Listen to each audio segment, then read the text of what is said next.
अभिवादन स्वीकार कीजिए ब्रजेश मिश्रा का और आप देखना शुरू कर चुके हैं द डिबेट। बहन भाइयों, उत्तर प्रदेश में काशी, मथुरा और अयोध्या से बात आगे निकल चुकी है। उत्तर प्रदेश में संभल यहाँ की राजनीति की एक ऐसी प्रयोगशाला के तौर पर उभरी है जो सत्ता पक्ष और प्रतिपक्ष दोनों को बहुत भा रही है। ताजा मसला यह है कि संभल में हुई हिंसा पर गठित न्यायिक आयोग ने अपनी रिपोर्ट उत्तर प्रदेश की सरकार को सौंप दी है और उसमें कई बहुत चौंकाने वाले खुलासे हुए हैं संभल को लेकर। इससे आने वाले दिनों में उत्तर प्रदेश की राजनीति में बहुत हंगामा होने वाला है। तो आज चर्चा संभल हिंसा की, संभल में बदले सामाजिक राजनीतिक माहौल की और उस न्यायिक आयोग के रिपोर्ट्स की फाइंडिंग्स की जिसने उत्तर प्रदेश में सनसनी फैला रखी है। आज चर्चा इसी विषय की। बहन भाइयों, नवंबर 2024 में जब संभल में हिंसा हुई थी, बड़े पैमाने पर वायलेंस हुआ था, तमाम लोग मारे गए थे इसमें। उस घटना के पश्चात उत्तर प्रदेश की सरकार ने एक न्यायिक आयोग का गठन किया था जिसमें former justice, retired IAS, IPS officers को सम्मिलित करके एक टीम तैयार की गई थी ताकि यह पता चल सके कि संभल की हिंसा के दरअसल वास्तविक कारण क्या हैं, किसका फेल्योर था, कौन लोग कसूरवार हैं और एक्शन किन पर होना चाहिए, सजेशंस क्या क्या हैं।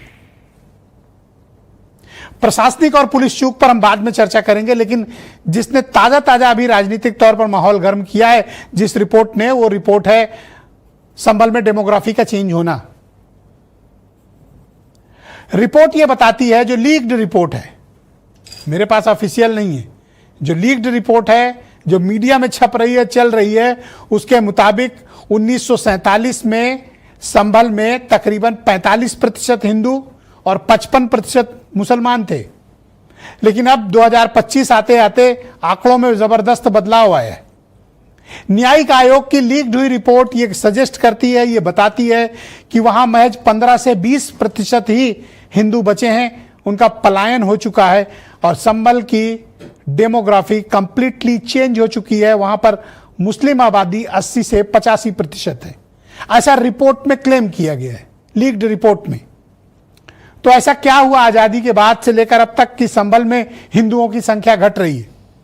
इसके कारण क्या है? क्या संभल में हिंदुओं को सिस्टमैटिकली वहां से हटाने, भगाने या विस्थापित करने के प्रयास हुए हैं, या फिर वह स्वेच्छा से गए हैं, रोजगार की तलाश में गए हैं, या फिर बेहतर जिंदगी की तलाश में गए हैं? लेकिन अगर इतना बड़ा शिफ्ट है तो यह एक चिंता का विषय होना चाहिए सामाजिक तौर पर भी। तो इसके कारण क्या है? उत्तर प्रदेश की सरकार का यह दावा है और यह कहना है कि संभल दंगे में इतना झुलसा रहा है, हमेशा इतनी हिंसाएं और घटनाएं संभल में होती रही जिसके कारण हिंदुओं के एक वर्ग में डर का माहौल था, असुरक्षा का माहौल था। उस असुरक्षा के माहौल के चलते हिंदुओं के एक बड़ी संख्या ने, बड़ी आबादी ने संभल से पलायन किया, ऐसा रिपोर्ट में क्लेम किया गया और ऐसा बीजेपी पॉलिटिकली क्लेम करती है। इसमें सच्चाई कितनी है? न्यायिक आयोग ने जो जांच की है, उस जांच की फाइंडिंग्स के बाद सरकार क्या कर रही है? तो आज प्रतापगढ़ में मुख्यमंत्री योगी आदित्यनाथ ने कहा सबका हिसाब किया जाएगा, संभल की साजिश का बदला लिया जाएगा, संभल की साजिश को बेनकाब किया जाएगा। तो बेनकाब तो हो चुका है, अब इसके बाद क्या होगा वहां पे?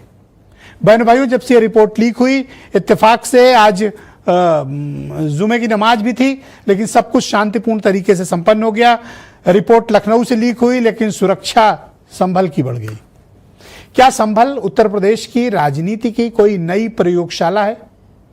क्या काशी, मथुरा, अयोध्या जैसे मसले अब पीछे छूट गए हैं और संभल मॉडल उत्तर प्रदेश में राजनीतिक रूप से ज्यादा बिक रहा है? क्या वो एक बड़ा पोटेंशियल है पॉलिटिकल पार्टियों के बीच, चाहे वो सत्ता पक्ष हो या फिर प्रतिपक्ष, दोनों के लिए बराबर का डिविडेंड देता है? तो क्या 27 आते आते तक यही मुद्दे चलेंगे? बहनों भाइयों, संभल का मुद्दा बड़ा मुद्दा है और इस मुद्दे पे सरकार किसी कीमत पर इस मुद्दे को ठंडा नहीं होने देना चाहती और विपक्ष भी इसे छोड़ना नहीं चाहता। स्टेक दोनों की है इसमें। लेकिन संभल का असली दर्द क्या है? संभल की असली परेशानियां क्या है? संभल का विस्थापन अगर इतनी बड़े पैमाने पर हुआ है तो इसके कारणों का भी उल्लेख होना चाहिए।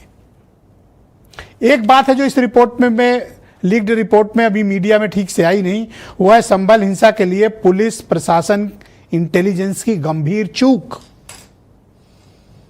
उस पर किसकी जवाबदेही तय हुई, उस पर किन अधिकारियों को सस्पेंड किया गया या किन के खिलाफ क्या कार्रवाई की गई, ये अब देखने वाली बात होगी। क्योंकि डीएम भी वही हैं, एसपी भी वही हैं, पूरा पुलिस प्रशासन का महकमा भी वही है और इंटेलिजेंस भी वही है। तो अगर डेमोग्राफी चेंज हुई है, सरकार को इस पर इंटरवीन करना चाहिए और ये पुलिस प्रशासन की चूक है जैसा कि जुडिशियल कमीशन कह रहा है। तो फिर ये रिपोर्ट लीक हुए 24 घंटे से ज्यादा का वक्त हुआ, संभल के डीएम और एसपी के खिलाफ क्या कार्रवाई हुई, यह गंभीर प्रश्न है। आज आए कुछ आप बयान सुन लें, उन बयानों के ठीक पश्चात हम इस परिचर्चा को आगे बढ़ाएंगे।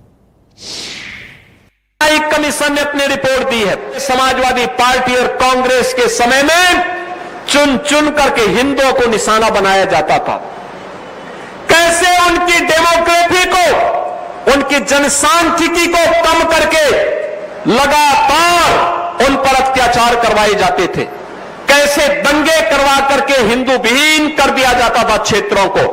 लेकिन आज ये डबल इंजन की सरकार है, डेमोग्राफी को भी नहीं बदलने देगी और जो भी डेमोग्राफी को बदलने का दुस्साहस करेगा उसको स्वयं पलायन करने के लिए मजबूर होना पड़ेगा। रिपोर्ट में जो जैसी बातें हमें पता चली हैं कि साहब वो डेमोग्राफी चेंज हो गया, लोग पलायन कर गए, उसको हिंदू मुस्लिम टर्न हमें नहीं देना है, ना हमें देना चाहिए। बहुत से लोग अपने कारोबार के सिलसिले में छोड़ के चले जाते हैं, शहरों में चले जाते हैं और जगहों पे चले जाते हैं और इवन बाहर चले जाते हैं, उसमें हिंदू भी जाते हैं, मुसलमान भी जाते हैं।